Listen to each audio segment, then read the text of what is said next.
తమిళనాట TVK chief Vijay తన driver కొడుక్కి ఎమ్మెల్యే టికెట్ ఇచ్చారు.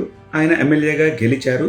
ఇది బాగా వైరల్ అవుతోంది. సరే, కానీ ఇంతకంటే ఆసక్తికరమైన వార్త ఏంటి తెలుసా? బెంగాల్లో 4 ఇళ్లల్లో పని చేసుకునే ఒక పని ఆమె 37 ఏళ్ల కాళితా మాజీ అనే ఆమె ఎమ్మెల్యేగా గెలిచింది. ఇదెంత ఆశ్చర్యకరమైన విషయం. ఆమె గడిచిన 2 దశాబ్దాలుగా ఇళ్లలో పని చేసుకుంటూ బ్రతుకుతోందట. ఆమె భర్త ఒక ప్లంబర్. చూడండి వాళ్ళ స్టేటస్ ఏంటో మీకు అర్థమవుతుంది దీన్ని బట్టి. నెలకి జీతం ఎంత తెలుసా ఆమెకి? ఆ 4 ఇళ్లలో పని చేసినందుకు 2,500 నుంచి 4,000 లోపు వస్తుందట. ఆమె ఒక లాయల్ బీజేపీ వర్కర్. లాస్ట్ ఎన్నికల్లో కూడా బీజేపీ టికెట్ ఇచ్చింది ఆమెకి. కానీ ఆ రోజు 11,000 ఓట్ల తేడాతో ఓడిపోయింది. కానీ మళ్ళీ టికెట్ ఇస్తే ఇప్పుడు ఆమె 12,000 ఓట్ల తేడాతో గెలిచింది. ఈలోపు పార్టీ కార్యక్రమాలతో పాటుగా మళ్ళీ ఇళ్లలో పనిచేయడం మొదలెట్టింది. ఆమె మానేయలేదు.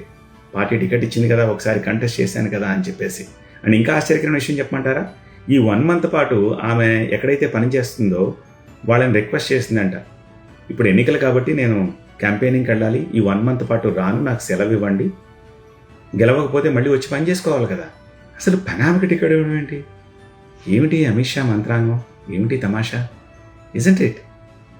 లైక్ చేసి కమెంట్ రాస్తూ షేర్ చేయండి.